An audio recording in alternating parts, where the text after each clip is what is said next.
Welcome to the Sagebrush Trail. Stories of the West. From the frontier to the Yukon. I'm Mardell, reading Crossing the Plains, Days of 57 by William Audley Maxwell. Chapter 6. Origin of Piker. The appellation Piker, much used in the West in early days, synonymous of Missourian, had its origin on these plains. At first it was applied to a particular type of Missourian, but later came to be used generally. There was among the immigrants a considerable number of persons from Pike County, Missouri. Some of these had the sign "From Pike County, Missouri" painted on their wagon covers. Others, when asked whence they came, promptly answered, "From Pike County, Missouri, by gosh, sir," often said with a shrug implying that the speaker arrogated to himself much superiority by reason of the fact stated. The display of such signs and announcements like that just mentioned were of such frequent occurrence that the substance was soon abbreviated to Piker and became a byword. It was often spoken with a tinge of odium. Possibly this was due to the fact that many of the people referred to were of a backwoods class, rather short in culture and in personal make-up, manner, and language, bearing a general air of the extremely rural. Though only persons of that description hailing from Pike County were those who at first had to bear the opprobrium generally applied by Piker, later it was applied to all persons of that type in the far West, regardless of their origin. Many years of mingling of California's cosmopolitan population has changed all that, producing her present homogeneous, sterling, virile, and somewhat distinct type of Californian, so the Piker as such is no longer in the land. A later application of the same word descriptive of a person who does business in a small way has nothing in common with the Piker of early days. 58 years ago, the time of the events here narrated was before the era of canned goods.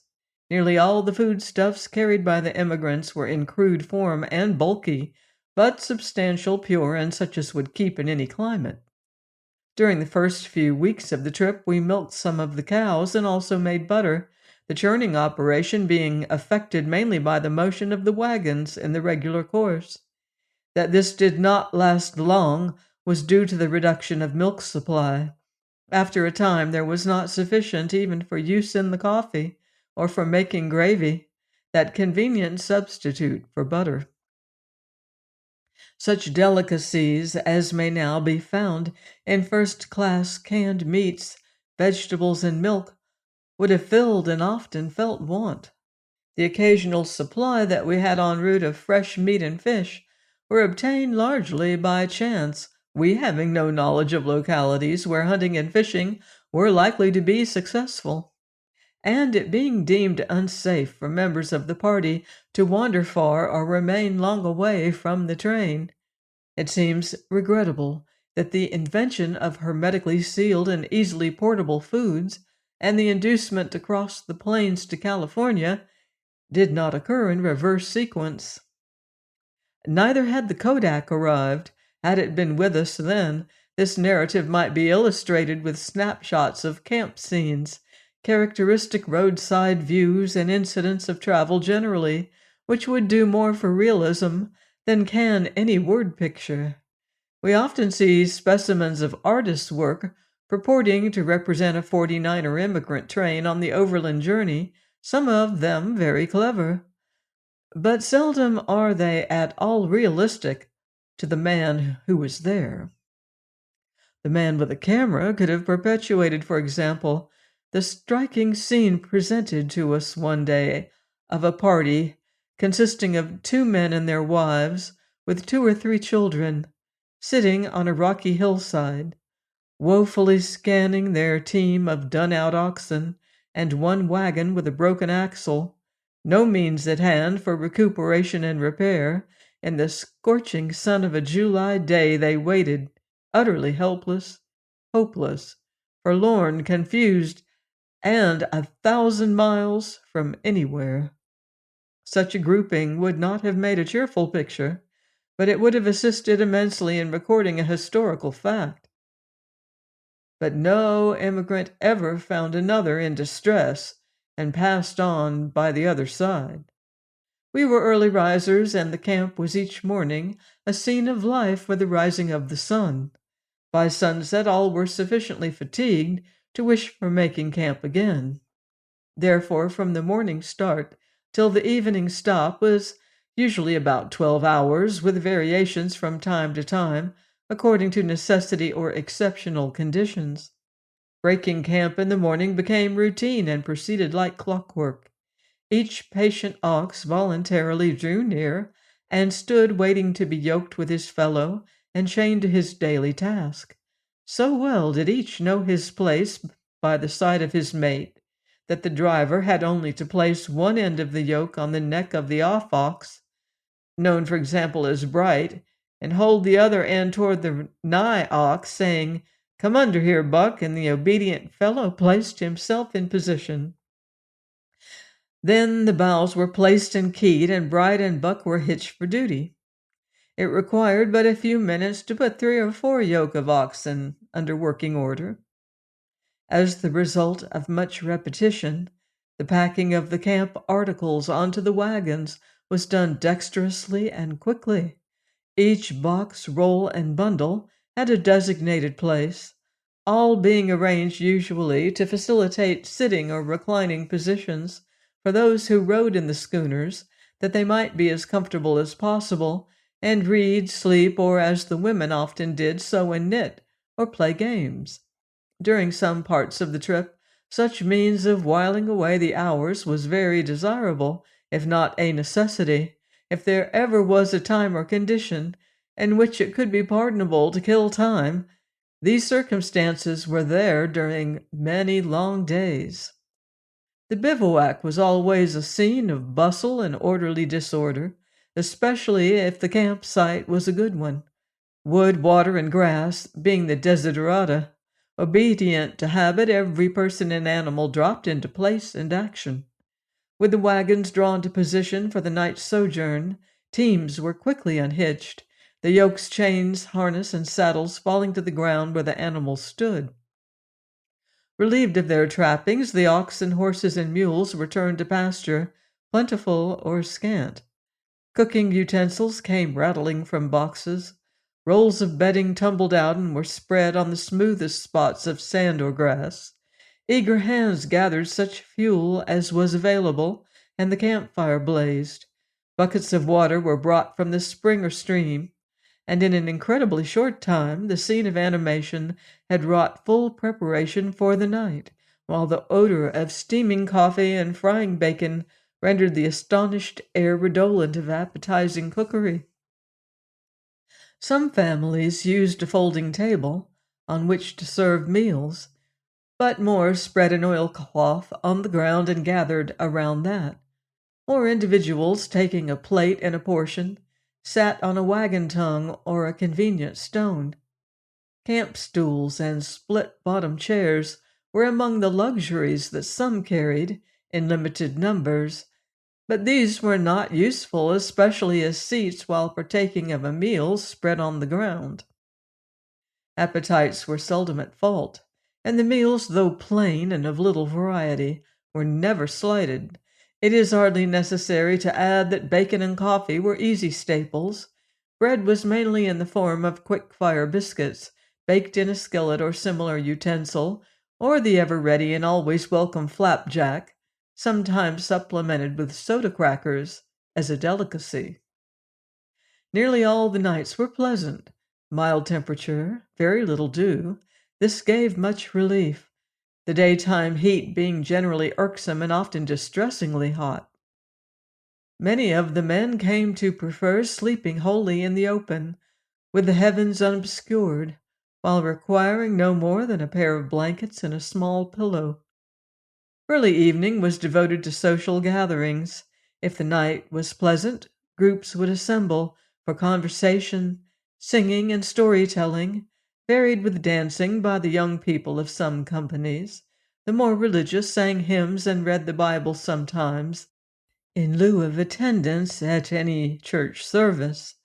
When wood was plentiful, a bonfire added to the cheerfulness and comfort of the occasion.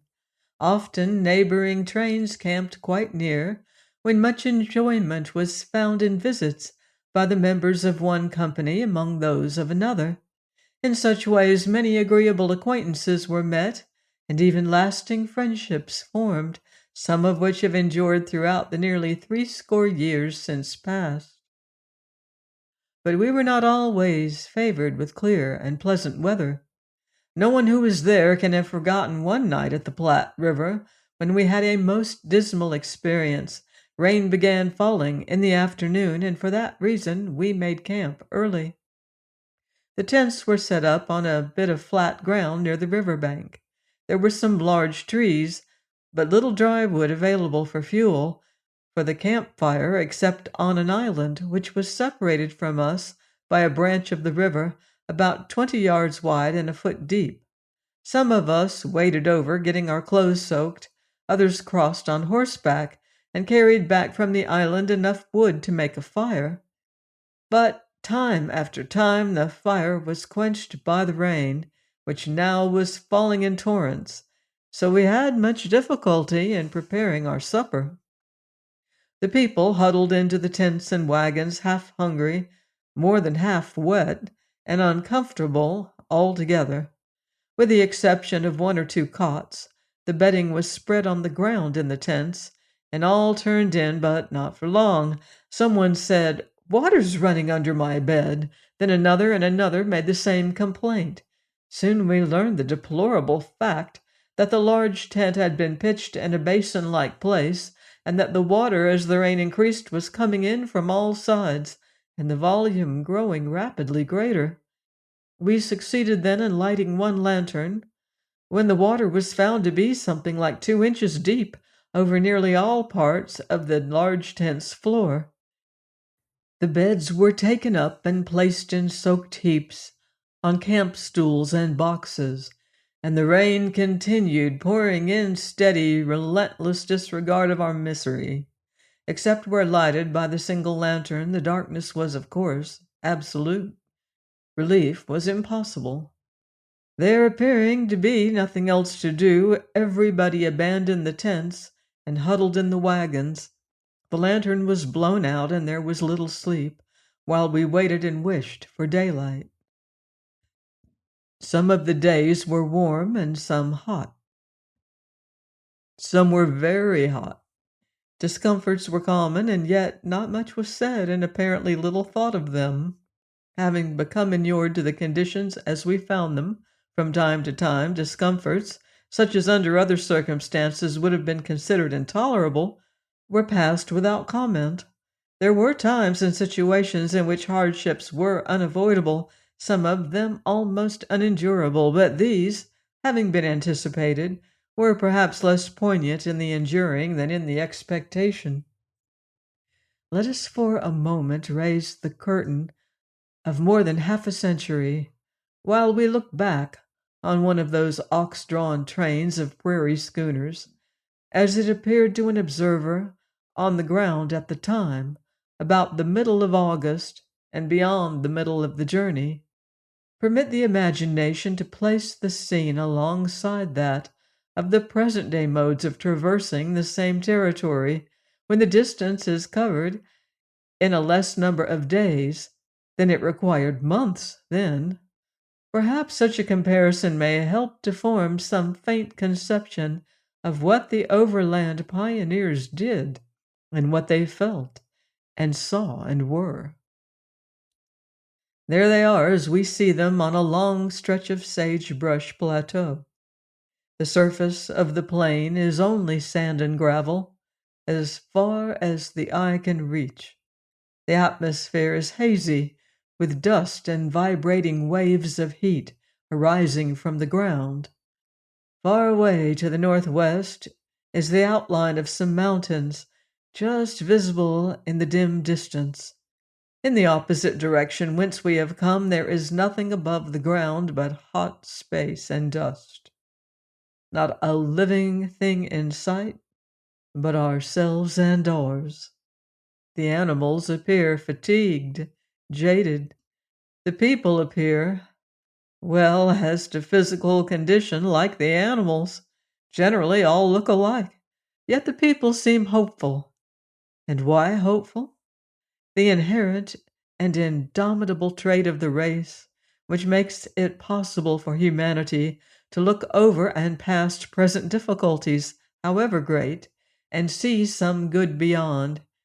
That is why the world do move. Often as it was with us, progress may be slow, but every day counts for a little. Just here, 12 or 15 miles a day is doing well, very well. From a slight eminence at one side of the way, we may stand and see the slowly creeping line of wagons and stock for many miles fore and aft, as they bend their way in and out, around and over the surface of knolls and flats, hillocks and gullies. From a distant view, they seem not to be moving at all. The hour of midday arrives, and they stop for the nooning. There is nothing growing in the vicinity that the horses and cattle can eat, and no water except the little in the keg and canteens. So the carrying animals stand in their yokes and harness, or under saddles, and the loose stock wait in groups, their thirst unslaked. As the people come out of the wagons and go about the business of the hour, we see the marks of the elements upon them. The women wear poke bonnets and gingham dresses, the men are unshaven, all are sunburnt to a rich leathern brown, some are thin, and at this particular time wear a serious expression. They are not as unhappy as they look, their principal trouble of the moment being merely anxiety to satisfy prodigious and healthy appetites. There, under the stress of the midsummer sun, now in the zenith, no shade, no protection from the flying dust, they proceed cheerfully to build a fire of sticks and dry weeds. They fry bacon and bake biscuits, prepare large pots of coffee, and they eat from tin plates and drink from tin cups. No one says this is awful. They laugh as they eat, saying, "Good, ain't it?"